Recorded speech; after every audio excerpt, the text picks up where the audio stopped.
started. Hello and welcome to CAM Colloquium series. Our speaker today is Professor Mason Porter from UCLA. Mason is a CAM alumnus. He got his degree from CAM in 2002. Before then, he got his bachelor's degree from Caltech. After then, he went through postdoc positions at Georgia Tech, MSRI, and Caltech. Then joined Oxford, and then finally came to UCLA. Through it all, he was a very prolific collaborator and wrote a lot of very interesting papers and mentored a huge number of students and postdocs, and won a prize for his work as a mentor in 2017. He also has been and remains a champion for CAM, our ambassador to the world and an occasional recruiter. I met Mason in 2002 when I just finished my degree and he was about to finish his. We were both very opinionated and enjoyed many conversations where we rarely agreed on things. I mentioned him as a very popular mentor and advisor.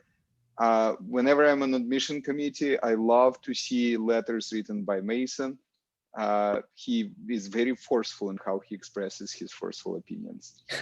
So it's our pleasure. And before we get the show started, let me remind everyone that this meeting is being recorded, that we would appreciate it if you could mute yourself, though if your circumstances allow, please keep your video on. That makes the life of the speaker much easier. And if you want to ask a question, please raise your hand in Zoom or type something in the chat window. I will alert the speaker about this so that he can respond. Thank you and welcome, Mason. The floor is yours. All right, thank you very much. And it's always a pleasure to speak at your old program. I mean, there's just something different about speaking to where you came from, that over just sort of random invitations.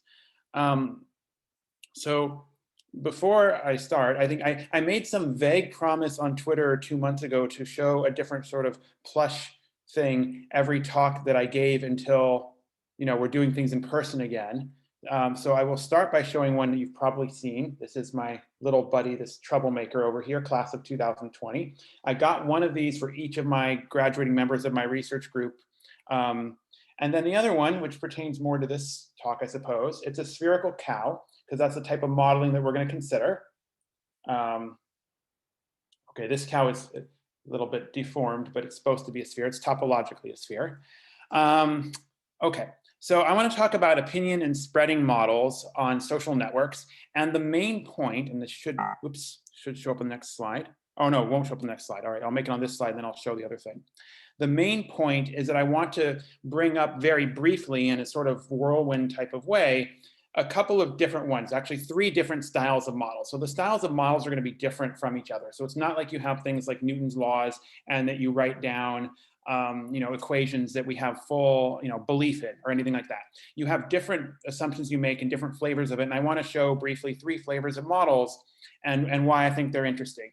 And then you'll need to look and, you know, if you're interested, look in other papers for more depth and stuff like that. Okay, so now I want to advertise something. There's this short course that a few of us are doing that is right before the joint mathematics meetings. And so it's going to be in cyberspace over 3 days. And there's 4 of us who are doing this. So there's me. There is Heather Brooks, who was a postdoc with me and has just started a faculty position at Harvey Mudd. There is Michelle Fung, who was my PhD student and is now a postdoc at Caltech. I'm, you know, sending someone back to your old department is revenge or something like that. And there's Alexandria Volkaning, who's a postdoc at Northwestern. And so we're doing a short course on topics that are related to some of what we're doing, what I'm talking about today, but also some things beyond that. And there's a registration on the bottom if you want a screenshot or something if you're interested. And it has some more details. And you'll also notice some familiar names, both from maybe recent vintage of Cornell and also from older vintage of Cornell, in addition to a bunch of people, both from mathematics, but also from social and political science and computer science. And so if you have some potential interest in this, you can take a look at that website. Okay, so those are advertisements. Oh yeah, one other thing, fake news on social networks. And I wanted to wear my fake news shirt today because it's very topical. So we're spreading fake news on social networks. The one over here, this is a sable and not a new. That's why it's also a fake new. Okay, now for real. The students learned this morning that I just make snarky and other sorts of comments all the time. You know, this professionalism stuff is for others. Okay, so I want to give an introduction to this stuff. And then there's 3 types of models and some names for these models. Threshold models is one type of model. Adaptive or co-evolving models, in this case, voter models. And I should mention the term voter model is an old term from the literature, but it's not actually a model for voters. It's just the term is somehow inherited. You should think of it as a style of opinion model. And then there's something that I've really been getting into, and there's a bunch more stuff I have in progress on that. And these are called bounded confidence models. So the main goal of this talk is to say what these things are, give some idea of how I think about them, but really just to say what they are and the different ways they're built up. Okay, so introduction. All right, so let's think about some social networks. So I'm going to think of nodes as individuals. That doesn't, or usually as individuals. That doesn't have to be true, but that's a very common choice. And then edges can represent one or more various types of connections. And it could be like offline interactions. Okay, maybe now it can't be, but it used to be offline interactions, phone calls, Facebook friendships, Twitter followership. So there's a notion of interactions and of social connection, but there's also notions of communication that are tied in them. And then different things can propagate on different types of networks. So, you know, disease spreading is going to require an offline form of contact, but then information spreading can occur along many of these contacts. And you can have, you know, actual information, but you could also be spreading like a URL of a website or something like that, right? So there's different things that you can spread along these. The networks themselves consist of a complicated mixture of regular and random structures. I'm putting the word random in quotes because, you know, you might model it with some sort of model that has randomness, like from a stochastic block model or other sort of generative model. But random could also just mean we don't know actually what it is, and the randomness might be a model of uncertainty, right? So there's different things there, but there's mixtures of different structures. And so when it comes to the structure of a social network or trying to study some dynamical process like information spreading on a social network, a good random graph model will often provide a good basis of comparison where you put the dynamics on a good random graph model, whatever good means, and put the dynamics also on empirically measured social networks and maybe compare them to each other, right? So those are things that can provide sort of baseline comparisons in the business, and they show up. And people take advantage of well-studied versions of those. So that's going to show up at some point today as well. Okay, so one can study dynamical processes on networks. There's this tutorial that James Gleason and I wrote a few years ago. I think at many universities, you can actually download it for free through Springerlink. So this is a good place to start, I think, in terms of just seeing at least what I think of the field. You know, it's short, which is good. But, you know, just to get, I think it just gives a decent flavor of where to start. And when we're thinking about a dynamical process that occurs on a network, one of the things that's important with respect to that is the network is telling you who is interacting with whom. Okay, so it's telling you what the coupling structure is. And one basic question is, you know, how does this structure affect dynamics? And we've seen this this year, for instance, with things like physical distancing, where we know that if we're more physically distanced, that's going to affect propagation of a disease, right? But you can also say vice versa, because maybe if the dynamics are affecting how the states of a system change, you know, whether your opinion is 0 or 1, or whether you're sick or not, or some other thing, that will also affect the structure, right? It might affect who you want to interact with, you know, or it might affect, you know, who you're physically close to, right? So there's also a vice versa. Okay, so how does network structure affect dynamics? And when we study a dynamical process on a network, that's one reason why we're going to choose certain structures to look at, because hopefully it will give insights. I have started hiccuping. I hope this does not go the entire talk. It'll be interesting if it does, but anyway. Okay. This slide is a general note. There's like a 1.5 page discussion in the booklet that I just mentioned, but I want to mention this note explicitly because it is an assumption that's often implicit in papers. And most of the world that we're going to live in today in this talk is going to have static network structure and is going to have some states of nodes that change on top of it. But there's an assumption in that, right? There's different time scales. There's time scales of the structure changing, and there's time scales of the dynamics changing. And if I'm going to assume that the structure does not change, I am saying something about these relative time scales. And so while I don't want to go through all of the text in this slide in full detail, I think it's worth bringing up simply because many papers just say, well, here is, say, a disease model on a network, or here is information spreading on a network. And they don't actually bring up that there's even an assumption being made that the network is not changing structure in the first place in their framework. Okay, so I wanted to bring up so you can have situations where maybe the states are changing much faster than the structure. So maybe you would have a network that is that's time independent, but that you have some states that are changing, or maybe you have the structure changing much faster than the states of the nodes. So maybe there's some sort of rewiring or other change in the structure, but you're not worrying about the dynamics of the actual states. It could be states of the edges as well.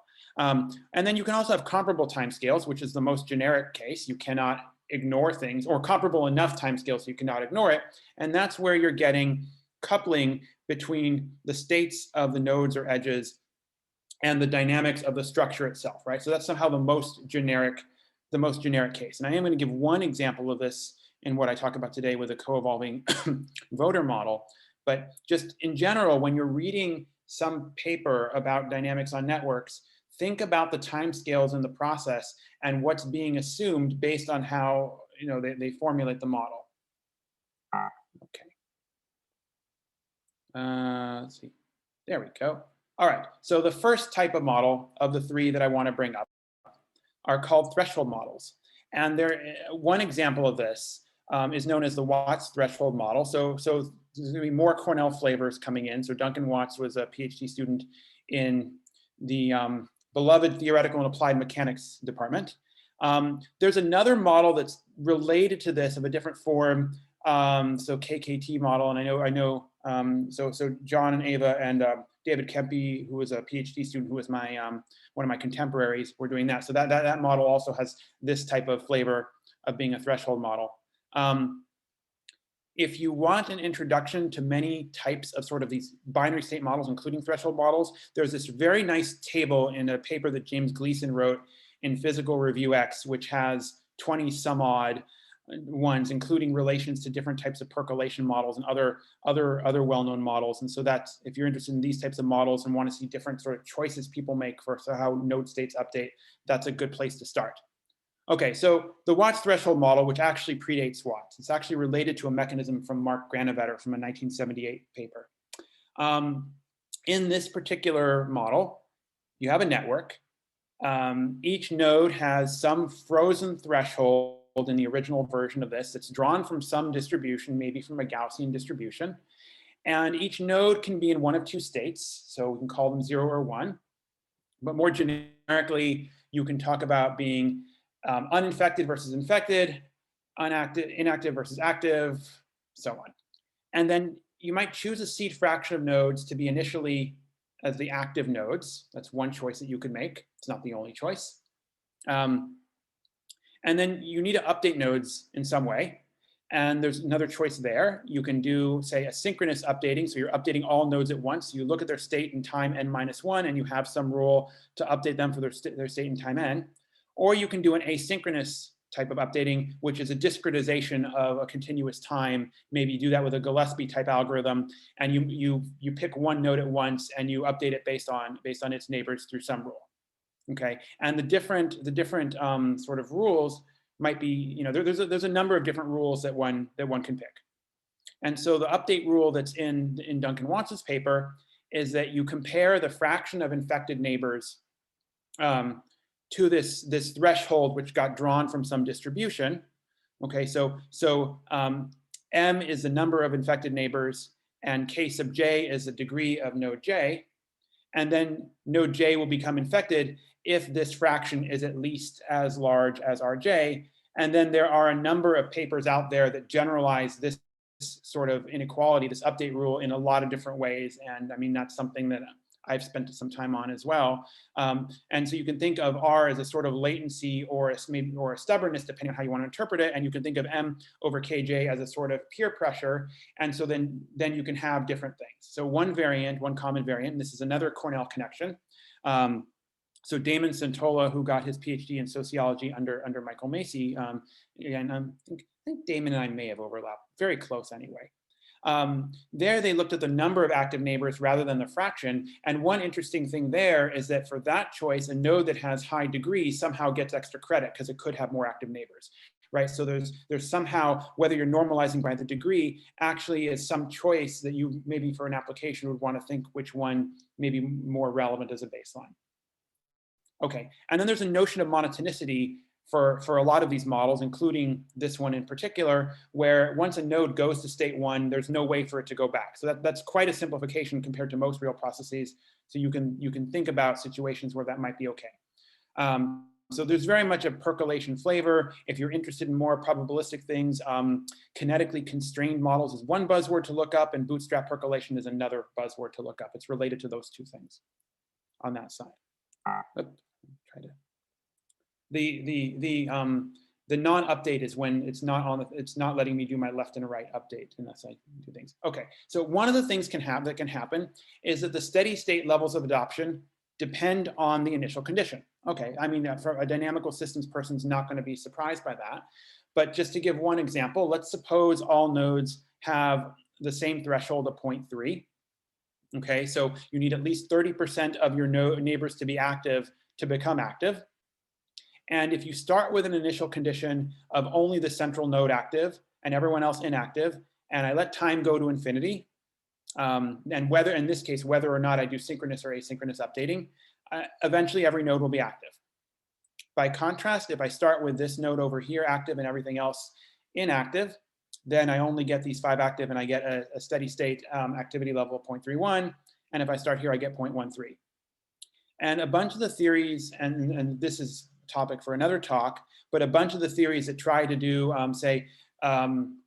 a branching process estimation of, say, rho infinity, you would do a sample mean, or then in theory, you would do actually an expectation over the different initial conditions. Those are theories that give you a time-dependent estimation, but it's averaged over initial conditions rather than looking at what the sort of kind of what happens in different areas of phase space or parameter space. Actually, phase space in this case. Forgetting my fundamental things. Okay, so one generalization of this, and this was with Jonas, who is now a postdoc in CAM, was that we wanted to do a model with hipsters. And this actually came from when Jonas visited me at Oxford many years ago. So the final version of this paper was published in Phys Rev E. So we still have the watch threshold model rules to adopt a product. So the condition of adoption is the same.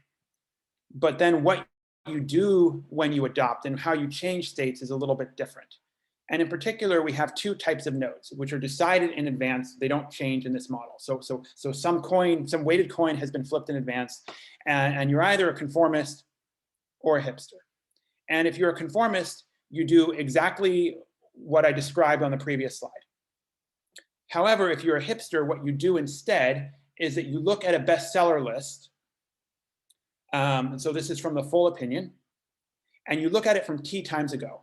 So if I did synchronous updating with, tau times ago. If I did it with synchronous updating with tau equals 1, then it would be 1 time ago, and then so on, right? So you look at it, there's a time delayed bestseller list, and I adopt the minority opinion from the bestseller list. And this is a picture that shows the same thing, but I think I'm not going to spend the time to go through. But hopefully that gives the idea of what we tried to do with that. And one of the things we found, and I realize that this is a complicated slide, again, I'm whirlwinding, is that you can have an initially minority opinion dominate. So one example of a series of numerical simulations we did was with 5 regular configuration model networks. So every node has degree 5, and we match the edges, the ends of the edges, uniformly at random, okay? And then we do some ensemble average, some sample mean of this. I don't remember how many we had there. Okay, and to tell you what these different panels are, and I know I have to describe the axes as well. So tau equals 1, so the bestseller list is 1 time ago. Tau equals 2, tau equals 3, tau equals 4, tau equals 5, tau equals 6. The horizontal axis is the probability of nodes being a hipster in the initial thing, right? So all the way from nobody to everybody. And the red, the red ones are the initially dominant, although in this simulation, initially dominant meant one person having adopted, say, product A. So it's barely dominant, but initially dominant. And the blue ones are the minority. And then the vertical axis is the adoption fraction at steady state. So we take t goes to infinity. Okay, so for instance, if I look, say I look over here, so the bestseller list is tau equals 5. And this is a probability hipsters, say 1/5 of them being hipsters. And there's a wide swath where the initially minority product actually dominates.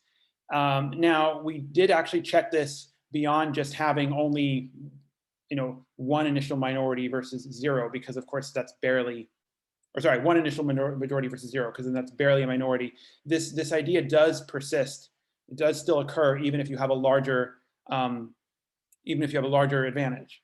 And one of the reasons that this can happen, and this is where this left part comes in. This was actually one of the big, comments actually one of the referees made to say, okay, why is this thing happening robustly? Can you give at least some reason, even if just heuristic, rather than just saying, it is what it is. But the fact that, this occurs in a wide swath of parameter space. So the idea is, suppose you had a tree. Okay, so the tree will be the sort of simplest example where something like this can happen. So I have a tree, and I start with one red node who's adopted A, and then suppose my hipster is here. This hipster is going to end up, even if there's a small fraction of hipsters, causing a lot of B adoptions in the rest of the tree. So if you have the hipsters that are placed early in the tree, you can have a lot of initially minority opinions occurring later in the tree, essentially because of these bottlenecks. Now, in a more general network, of course, it won't be this clean. But in an example like this, you could literally have only one product A and the rest product B if this is the only hipster. So essentially, you have things like that are allowing an initially minority node to occur and dominate over a wide swath of a parameter range. Okay, so you'll need to look at the. Sorry. Yeah, go ahead. Mason, I apologize. I raised my hand, but since I'm monitoring the chat, I will allow yeah, no, I didn't realize you raised your hand. Apologies. Yeah, what's your question? So I want to make sure I understand correctly. 2 questions. One, do hipsters care about their connectivity at all in making decisions? No, they only look at. Oh, actually, sorry. They only look at the bestseller list. So in our model, the way they care about the connectivity is if they make a change in the first place, but not which product they adopt. So the condition for making a change is that this M over Kj has to be at least Rj. That condition has to still be satisfied. But then once the condition is satisfied, they only look at the bestseller list, not at which products their neighbors have adopted. So I'm still lost. Okay. It's no longer binary. They're deciding what to adopt. There are many different things they can adopt. So there's 2. So in this model, there's 2 things they can adopt. They can adopt A or they can adopt B. So a hipster going from 0 to either A or B is the same rule as going from 0 to 1, but not in how it chooses A versus B. Okay, so changing away from 0 is the same condition as in the original model. And what a hipster will do in terms of whether it changes to A or B, it will look at the bestseller list some tau times ago, and it will choose whichever one is in the minority on the bestseller list instead of surveying its neighbors. But the only part of surveying its neighbors is whether they have adopted, but not what they've adopted. Does that clear things up? Almost. Almost. I also don't understand how do they start this process, because in the beginning you don't have bestseller list. Right. Right. I don't. I think we treat it as having just they're both 0 and would choose it according to the normal rule. But yeah, we have to have a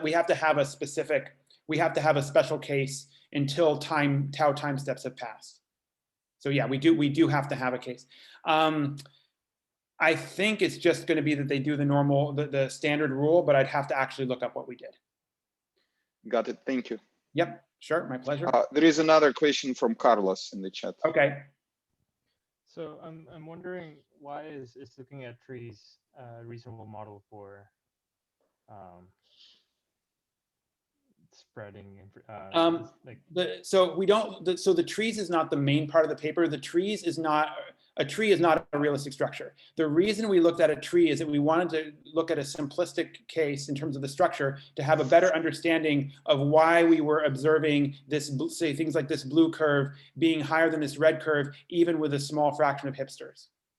And so a tree is an extreme case in which you can have just one hipster, but have the minority opinion be taken up by an entire branch. And so the motivation of the tree was that it's a convenient structure to look at to try to get at the reason that something was occurring. But the tree itself is not reasonable for a social network. Right. And can you extend these plots that you're showing for, in some sense, how quote unquote tree-like your graph is? So if your graph looks more like a tree, then you would expect to get plots like the ones you're showing. Is that a fair thing to say? Expect that you would see something like that, but that's not something we explored in detail. But I would expect something like that should occur. It'll probably be a little more subtle than that because it always is, but yeah. Okay, so I will, as promised, whirlwind, switch to another totally different flavor model. Remember, the key point of the talk is just I want to show different flavors and different things that these things capture. And just one example of each. Okay, so this is the voter model. I put "the" in quotes because there are some important, very important choices, like whether you're starting by picking an edge or starting by picking a node that can have a very large influence on what happens. One nice recent review, and it's by Sid Redner, who writes very clearly in general, very good researcher. So he has a paper on reality-inspired voter models, and so reality-inspired is a much better term than realistic for these models, and you should view them more as opinion models. So here's a recent paper of his, and in this type of model, in the traditional ones, you again have a 0 and 1, but you can have more states. In an update step, you're going to update your opinion based on the opinion of a neighbor. You can again choose asynchronous versus synchronous updating. So for example, you might select a node uniformly at random and then select one of its neighbors uniformly at random. But then another choice that one needs to make is, do you select a node via a random process, or do you select an edge? So you might select a random edge, or you might select a random discordant edge. What a discordant edge means is that the two nodes that it's incident to have different opinions from each other. So concordant versus discordant are useful terms to just as shorthand. And so one particular paper that I'm going to again just give you a brief introduction to, it's by my recently graduated student, Yakub Kure, who got a very nice industry job offer just on Monday, and we're now going to ask him to donate money to us, of course. We use asynchronous edge-based updates in this particular paper. So it's a very specific paper. I'm using it to hopefully illustrate the more general idea of some things people think about with this modeling. Oops. All right. And so this is a nonlinear coevolving. Coevolving and adaptive you should view as synonymous. It's just emphasizing different things depending on what word one uses. Voter model. So this appeared in PRE a few months ago. And we're going to have states of nodes, so A or B, we're calling them. and we're going to have network structure, and they're going to be coupled together in a particular way. And so the particular way we couple them together happens to be maybe one of the innovations in the paper. And there are going to be 3 rewiring schemes. So now concordant, right, is solid line. So they're both A, for example, and discordant, right, as highlighted here, A and B. And so what can happen is that, so we call these, and this is terminology that's borrowed from some work by Rick Durrett and some others, and yet another Cornell connection. Rewire to random. So suppose I've chosen this edge to rewire. You can also, of course, update it, but suppose I've chosen this edge to rewire. Rewire to random means that I look at all of the other possible nodes, right? So suppose, for instance, that I'm going to be taking A, so this thing breaks, and I've somehow chosen A. Rewire to random means I don't care about the states of the nodes, and I just say, well, there are n nodes. I will just pick one of them, right? So I could pick this one, or I could effectively pick the same B. This model does allow essentially removing the edge and putting back the same one, or I could pick this other B, or I could pick this A. Rewire to same would mean that I only choose among other nodes that are also in state A. And rewire to none would mean that I just break the edge, right? So those are the 3 types of rewiring that are there. Mathematically, for certain types of, say, mean field theories and pair approximation type models, rewire to none is actually harder because the average degree changes, and some of those approximation schemes that people use actually want to hold the average degree constant. So in a sense, this one is harder to deal with. This one models things like unfriending. We were actually motivated in part by things like discussions on, say, Facebook in 2016 amidst, yet another controversial election, and friends arguing with each other and eventually unfriending. So you don't actually rewire to some other random person, you just break the connection. And then in this particular model, okay, and then this is just the one that we happen to do or happen to study, the probability of rewiring is sigma to the q. So there's this parameter q, and we're going to look at what happens as we change this parameter q. And so if you flip the coin with this probability, you do a rewiring step. So these 3 rewirings, by the way, are different variants of the model. So we study this model separately from studying this model, separately from studying that model. Okay, sorry, I should have made that clearer earlier. It's actually 3 different models. And then with complementary probability, you do an opinion update. And what an opinion update would mean that this A becomes a B, for instance. Okay. And so then if you only did opinion updates, then you would have the sort of classical type of voter model subject to whatever choices you made in terms of random node and random edge. Okay, so to give you a scheme of one step,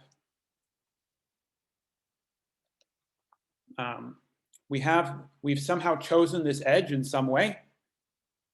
We have this probability of adopting. So A turns into a B in that case. And we have this probability of rewiring using one of the schemes, and for example, maybe A attached to that A, right? So that's what one step looks like. And how things are going to be different for different Q is one of the things that we studied mostly numerically, although there was a little bit of analytics in the paper. Okay, so as an example, so this is Erdős-Rényi network, so GNP, so I have capital N nodes, and I have an independent uniform probability P of an edge between each node. The horizontal axis is Q. The vertical axis on the left plot is the terminal density, so T goes to infinity, of the minority state, whichever one it happens to be. And then in panel B, again, Q is the horizontal axis, and the terminal density specifically of state A, so it may or may not be the minority, is the vertical axis. The blues are an individual simulation. And I think there's, I don't know, maybe 100 for each value of Q in this particular one. I think for the initial conditions, we started with half the nodes in A and half the nodes in B, just chosen randomly.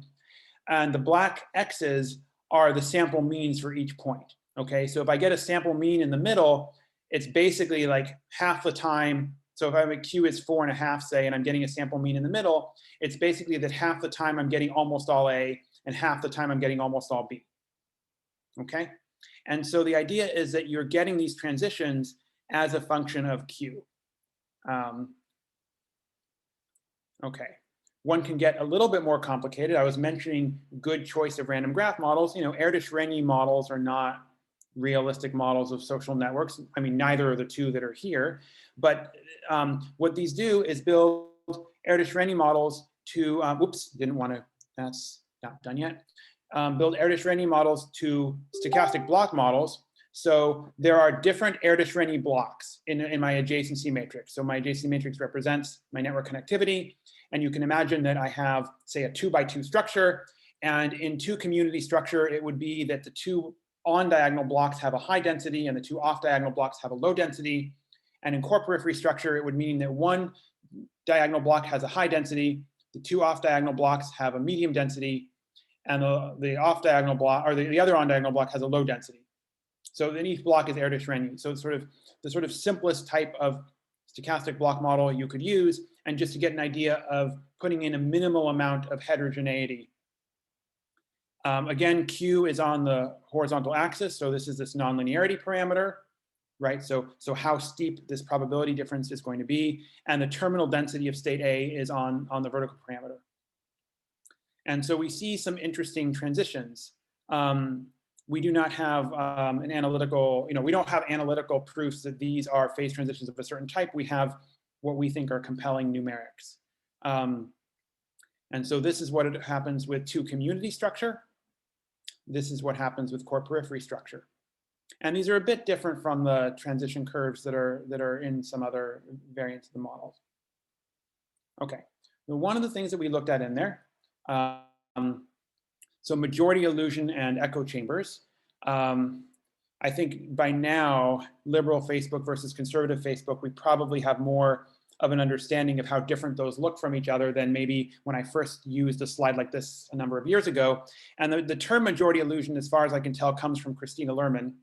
And the idea is if I am this red node and I'm surveying my neighbors, I might survey my neighbors, and depending on who my neighbors are, it may be that I see that many people are red, even if I actually just count the majority that many people are white. And it's very easy to construct a network that has this property, but what I think is even more interesting is that networks that have this sort of majority illusion actually arise naturally from homophily, where you're more likely to have edges between you and someone who is similar in some sense.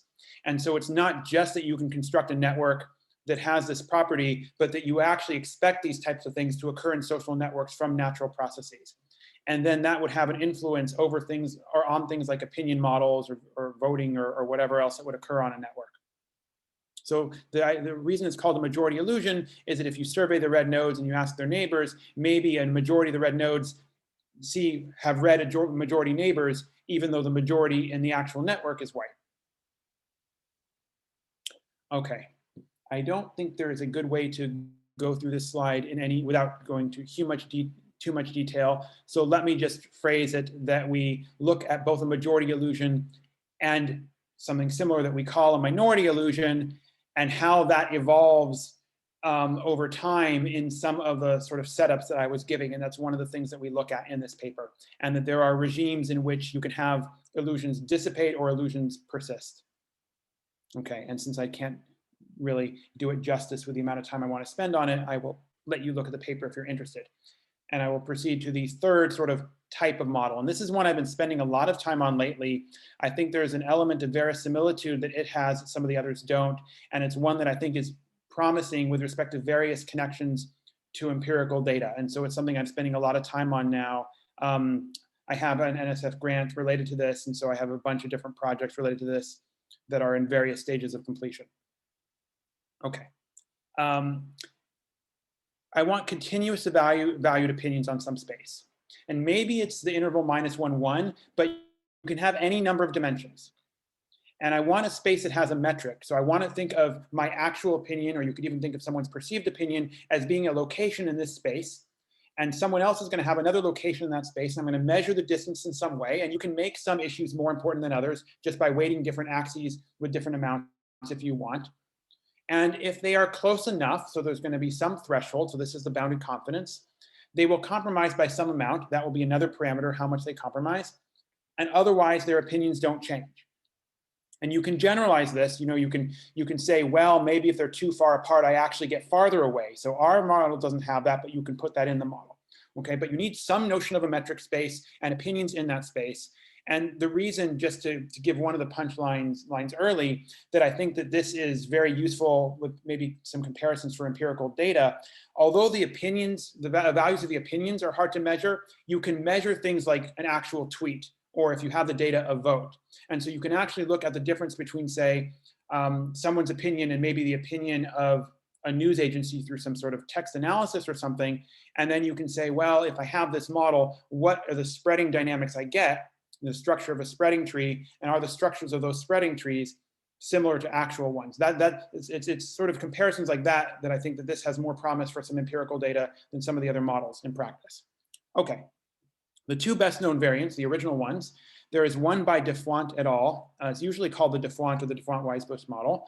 And this has an asynchronous updating of node states. And then there's a Hegselman-Krauss model, which has a synchronous updating of node states, but with the same kind of bounded confidence mechanism. And which one you want to use kind of just depends on what's convenient. The computation time for the Defont et al. Model can get long. So sometimes we use synchronous updating because it's easier with respect to computation time. Okay, the most traditional versions of this don't have network structure, and basically it's all-to-all coupling. And most traditional studies, though I don't think this is the most interesting use of this particular family of models, has been to study consensus. And there's a lot of work over the last 20 years of what are the conditions for consensus and how long does it take and so on.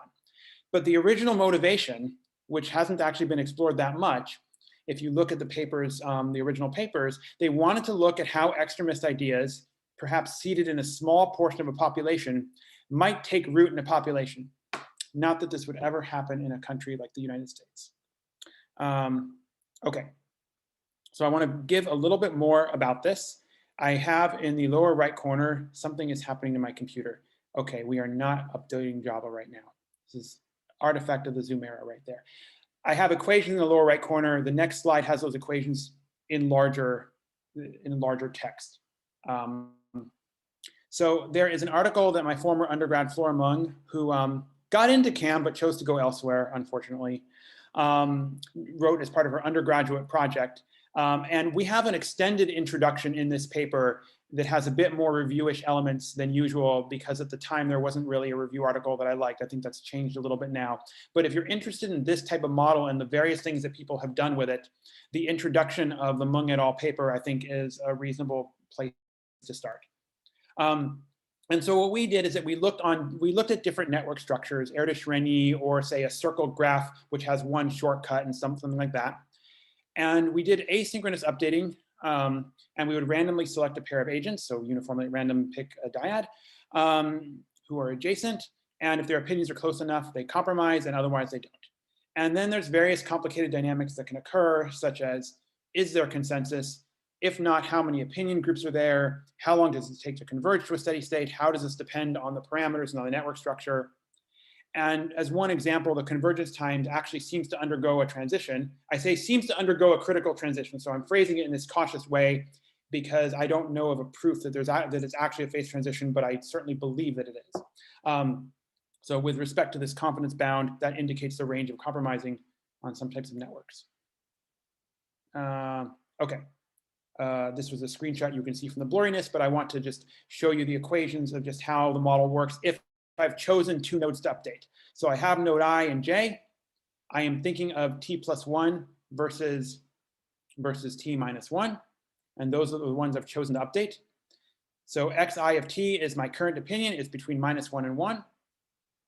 And I am looking at the difference between my opinion and my neighbor's opinion. And if it's smaller, in this case, strictly smaller than some bound, I will compromise by an amount that's weighted by m, so m is my other parameter, and otherwise I will not change.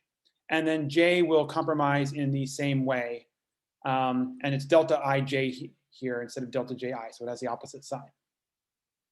Okay, I am conscious of time. One of the things that can happen, so the multiplier m is how much I compromise. The confidence bound c is if I'm willing to compromise. As I go higher here, I'm considering larger networks. And as I go down, I am considering lower connection probability in my Erdős-Rényi, and I'm looking at the convergence time. And you'll notice over here in this plot, for instance, so this is Gn, 0.1 on a 1,000 node Erdős-Rényi network. The colors represent how many occurred. There's a sample mean of some number of networks, and I don't remember which ones for each square that's here. But you'll notice that there's a curve that kind of looks like this, that's developing. And I think that now there's a paper from James Gleason and his collaborators that have a sort of a heuristic derivation of an actual curve that divides these two regions.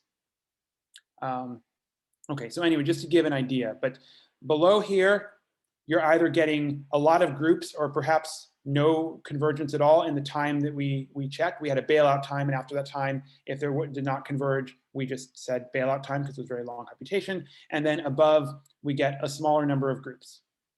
The reason it's 10 groups is that there's a few groups that are really like very small in number, like almost isolates. So we're not actually carefully separating very large groups of consensus versus very small ones. It's not something that we were doing there, but that affects the count in that case. So this curve is a sort of more robust thing than saying precisely 10 things here or something like that. Okay, so that's just again giving an example of the type of thing people look at. All right, I only have a few minutes. I want to talk about influence of media. So this is with Heather Brooks, and this paper showed up a few months ago in Physical Review Research. And what we have is discrete events, say tweeting. So this is something that empirically you can actually look at, the timestamp of when somebody did a tweet. And so the hope is that that's something where we would actually be able to see real data on, but we have these underlying opinions that are a bit hard to measure, or very hard to measure. The probability to share them is the confidence bound. So now it's not a node versus another node, it's a node versus something that's being shared. And we actually use a distance that is based both in ideology space, which we took for, I think for the plot I'm going to show you, we took as one dimensional, but at some point we looked at 2 dimensions, and a level of quality of content. So from propaganda to, say high quality content. The media nodes, which you can think of as very opinionated nodes, have only out edges. So they cannot be influenced because they only have out edges, but they can influence others. And then some things to incorporate in the future, maybe bots and sock puppets and so on. I'm going to skip that again for time. I want to show you this plot. The one on the left is an input. This comes from the Ad Fontes media bias chart, so it's hand-curated. This was version, I think, 4.0. They have a new version now. We scaled their opinions, again, so hand curation, some other people chose this, from -1 to 1, and we scaled the quality values as chosen from 0 to 1. So our network has a bunch of nodes with these opinions as initial conditions, and it has other nodes, just people following them on Twitter, with sort of opinions, say, distributed uniformly at random or something like that. The sizes of these nodes are proportional to the number of Twitter followers they had on a given day. And so we use that in our network to just, but we pick who the followers are randomly. So as an example, Reuters is up here. So it's, deemed to be neutral and deemed to be high quality. The New York Times is deemed, again, this is an input, is deemed to be a little bit liberal and pretty high quality. Other places are deemed to be on the right and somewhere else on the quality scale. Oh, well, okay. I forgot to show you what happens. Take the curtains back. Okay. What we're showing here in the plot, this is the first time, so this is where we start. This is when we've gotten to our steady state, which happens to be t equals 122. The ideology of the content that's being shared is on the horizontal axis. The quality of the content that's being shared is on the vertical axis. And what we end up at the end as time marches on, so t equals 1, 2, 5, 15, 25, and 122 was enough. And this was using Hegselman-Krauss type dynamics. So this was using synchronous update of considering every node and every step. So you have the content, I'm losing my cursor. You have the content ideology on the horizontal axis at steady state and the content quality on the right. And you get 2 communities or 2 echo chambers. You get something that's basically relatively moderate, maybe slightly liberal and pretty high content, high quality. And you get this other group that's towards the right. and is, you know, much lower quality. Now, this is arising from the initial condition, right? So we put this in as an input. But the idea is that we put an input from some measurements of media that here were hand curated, but maybe you would want this to actually be the output of some kind of sentiment analysis or text analysis, right? So you could have just a different input. And you have these, you know, simplistic, but at least somewhat plausible rules. The idea of bounded confidence comes from social psychology, of somewhat plausible rules for updates. And, you know, with this model, you get something plausible at the end. And I'm phrasing my statements cautiously because, of course, you know, the model, you know, this is the model we put in. I can't say that some other models can't do this. But I think that this is a reasonable result, you know, given the simplistic nature of how we set things up. Okay, now I really will give conclusions and give you an idea of where we're going. So there's lots of cool stuff to study in opinion spreading models on networks, and there's many flavors of model. I've given 3, there's more than 3. Threshold models is one flavor, so think of cascades of opinions spreading very fast at some point. Voter models are another flavor, so a discrete valued opinion model. Bounded confidence models, a continuous valued opinion model, and there's some others. And so one of the questions that people will ask, you know, how does structure affect dynamics? Is there a consensus? How long does it take to converge to one? How many opinion groups, right? So those are types of questions that people often ask in these, and you can relate them in various ways to different phenomena people want to study. Okay, I mentioned that I'm doing a bunch of stuff with bounded confidence models, and so I wanted to give you an idea of some stuff that you can look forward to. And the first one is we're extending this to hypergraphs, or we have extended it. This paper is actually very late in its progress, so should be on archive soon. And so what we want to think of in a hypergraph is maybe you have conversations on Facebook or in Zoom rooms or whatever it is where you have polyadic interactions and not just dyadic interactions. And what can happen, and there's different ways of formulating this, you can get phase transitions that are different from the ones that occur in dyadic interactions. So this one's a bit more on the abstract side, just that here's a different phenomenon that occurs in this model that apparently does not occur in the simpler models. So my PhD student, Abby Hickok, is the first author of this. You have seen Yaqub Kharez's name before. You've seen Heather's before. I mean, you've seen Michelle's before in terms of organizing, but also now in terms of this research.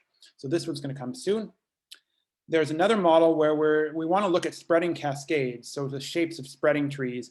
And so we want to do that not just with the types of models we're usually done on, but also on these bounded confidence type models. And so we've come up with a way to take a look at that. And so that's another one that's getting closer. This may come out in December, taking advantage of Heather having a 7-week winter break at Harvey Mudd, finishing by Thanksgiving. So that one may come out soon. And then a little bit later, so one that Michelle is leading, is to extend things to multi-layer networks. So there I'm thinking of multiple channels of communication at once. So not just spreading on Twitter, but really spreading along multiple channels. So we're using multi-layer networks to model multiple channel social networks. And then another one is to do an adaptive version of this. So you have the bounded confidence mechanism, but now you also have ways of rewiring and so on. So this is a project from Anchita Kanjarasaratul, who was my undergraduate, who actually I co-mentored her with Michelle, where the idea was mentoring my senior PhD student how to mentor, since she wants to do an academic career. And so it was a good opportunity to do that. And then Anchita has started a PhD in computational social science at George Mason, working with Eduardo Lopez, but also finishing up our paper. Okay, so I will finish with that, if it will let me stop my slides. Okay, there we go. Great. Thank you very much for this presentation. Let's all applaud, either using Zoom or unmuting yourself. Before we have time for questions, but before we do that, Erika just posted information here about the postdoc gathering in GatherTown. So that's where we dissipate the Zoom illusion and recreate an illusion there and rewire randomly. And now some time for questions. Austin, please. Hey, thanks, Mason. You briefly mentioned the bounded confidence models with multi-dimensional opinions. Yes. But I'm curious if you could speak to what new types of dynamics seem interesting or arise when you start increasing the dimension beyond one? Right. So I can, yeah, so let me address that. In the paper with Heather, it was not that different in practice in that particular paper. So we have, one case study where we had two-dimensional opinions, but both of them were actually opinion dimensions rather than one being a quality dimension. And in practice, it was just, maybe the plot looked slightly complicated, but in that paper, it wasn't terribly different. What I think can become more interesting is if you start saying that you have a heterogeneity among different agents, where some agents might say the X dimension is more important, and so they have an M1 and M2, and then and some agents might say the Y dimension is more important. Then you start running into a problem with more parameters, but I think you're going to have to do that to get interesting stuff, because otherwise, at least that's what we found. So the part about the paper with Heather that's interesting is really when we started putting in the quality rather than just another dimension that was the other. But I think heterogeneity of different, so maybe the simplest way to try to explore this, let's suppose I have two communities of agents, where one community says, I really care about the x-axis, and the other community says, I really care about the y-axis. And then you can do it, maybe you introduce a few, you have two parameters, but you don't go completely crazy with it. That's the example that I think could be done first if one wanted to go very far in that direction. And that's where I think you'd start seeing more interesting dynamics. But there's a worry about a parameter explosion. Great, thank you. Sure.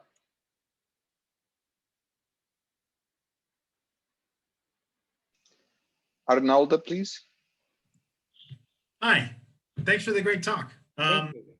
So earlier you were talking about this whole idea that if there's like a strong disagreement between nodes on networks, that you might just like clip the connection, and then as a result you start generating echo chambers, right? So sure. I was curious to see whether or not you had either personally or had just heard of somebody looking at the effects of that when you have a node that has a lot of connections, right? Like normally we think of it as being sort of I have a small neighborhood, everybody has a relatively small neighborhood, but I'm imagining that for nodes that have a very big network, that suddenly all of their like sort of connections get cut, that might look like what people would commonly call like deplatforming, right? Like the idea of like, I have a bunch of connections and suddenly my medium of connectivity is taken away. Suddenly, okay.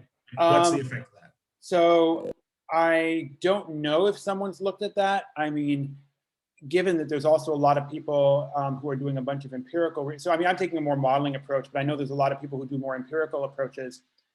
I expect that that's out there somewhere, but I cannot name a paper for that. And I personally have not looked at that. I think it's very interesting. You should try it.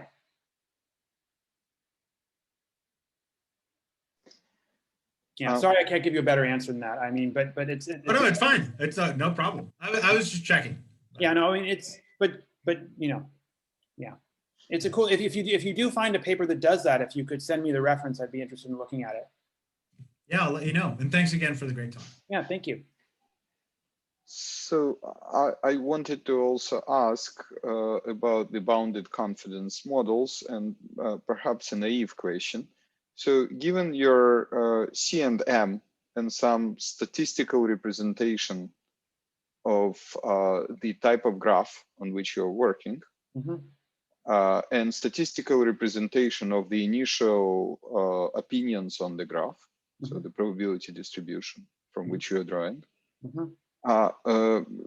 this should impose some probability distribution on the number of clusters, isolated clusters in the stationary distribution you will find. Did anyone do any analysis? Most of the actual analysis, so the work that I've been showing on this has been almost exclusively numerical. Most of the analysis has come, say, from some of the control theory community, and they've been mostly interested in consensus. So the theorems that I'm aware of are almost exclusively for the consensus state, not for when you have more than one opinion. And I actually think that this is one of my criticisms of the research for the past 20 years, in a sense that that's the simplest one to do, but so far all the theoretical results seem to be on the simplest case rather than on cases that I feel are more closely connected to applications. And what are they controlling in this control theoretic approach? I don't remember exactly what they're controlling, but they're thinking of it as a consensus problem. So they're basically, they probably, okay, let me rephrase what I said. Papers by control theorists, as opposed to control actually being in the paper.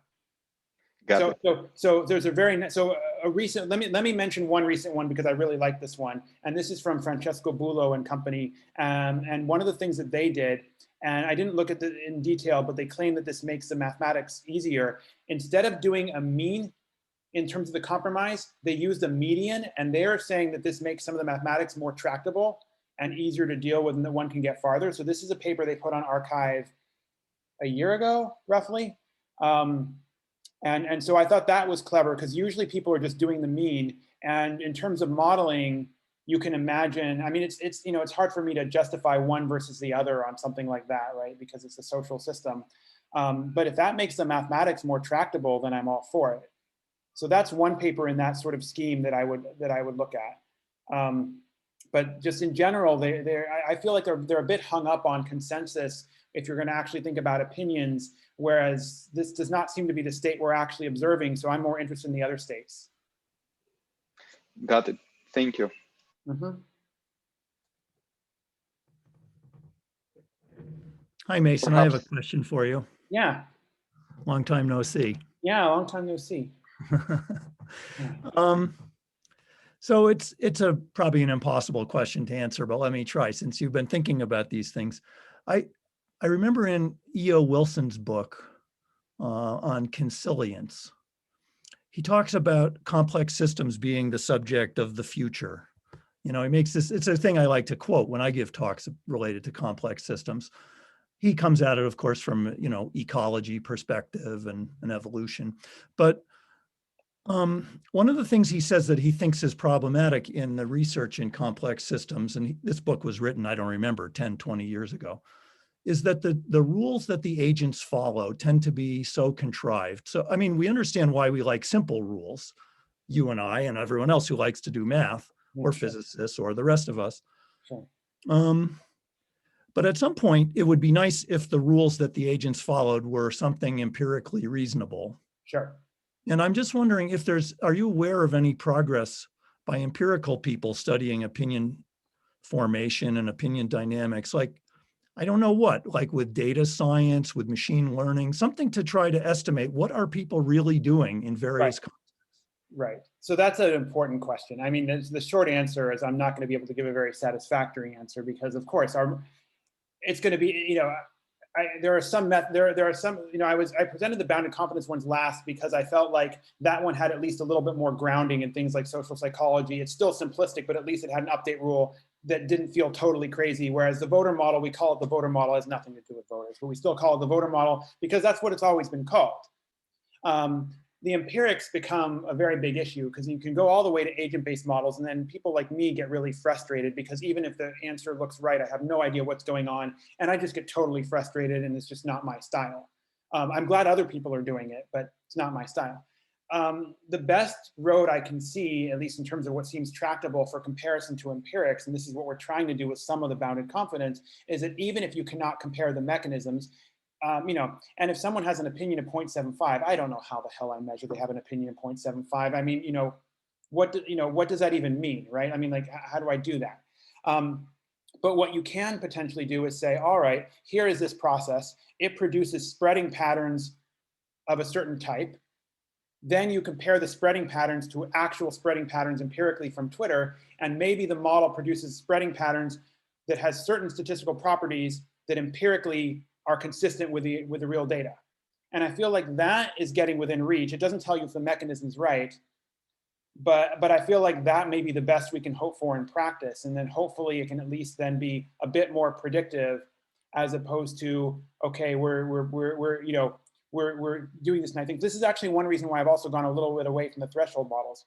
I think the threshold models are fun, but you know, you go from opinion 0 to opinion 1 and never go back. I mean, I can come up with one example where that's reasonable, but I really can only come up with basically 1, maybe 2 examples. You know, so there is this gap between reality and these models. But yeah, looking at the patterns that are produced by the models and seeing if those are consistent with empirics that to me is the best we can probably do in the immediate term. And I think there is scope to do that. It's a tough question. It's an important question. I'm really glad you asked that. Well, because I also think we're all kind of laboring under the success of the statistical physicists, where the microscopic mechanisms don't matter in certain contexts. You know, things like Right, but here they dimensionality do. of the lattice and other things, right? So Right. when they brainwash us about universality and you don't have to get the details right, Yeah, that might work. Yeah, does that really work in social science? Yeah, exactly. No, the details matter. You know, so A, people are not particles, of course, and B, we're pretending that they are when we do this work. And if we pretend they are in a different way, we get a different result. But it's hard to justify any one way versus the other. And it's, yeah, I mean, it's. I think the best thing is still that, you know, we make a choice that might have some verisimilitude. I actually purposely use the word verisimilitude instead of realistic. When I talked about bounded confidence, I purposely made that distinction. I think it has one and the other is less justified, but it produces some pattern, and hopefully the statistics of the pattern it produces can be compared to empirical data. So in the stuff with Heather Brooks, for instance, I can't measure someone's opinion, but I can get timestamp data of when different people tweeted, right? So the notion of timestamps of when people tweeted can perhaps be compared to an output of a model. Mm-hmm. I'm moving my phone because somebody is very rapidly sending me messages on Facebook, and that's distracting me. So Paul just wrote in the chat window, Paul Ginsberg, that people are not particles. Sorry, I failed with the inflection. People are not particles. That explains some of my many confusions. Yeah, I don't know. I think that's just sarcasm. I think this must be the right point for us to thank the speaker once again and to move the rest of the discussion to the gather town. Thank you very much. Thank you.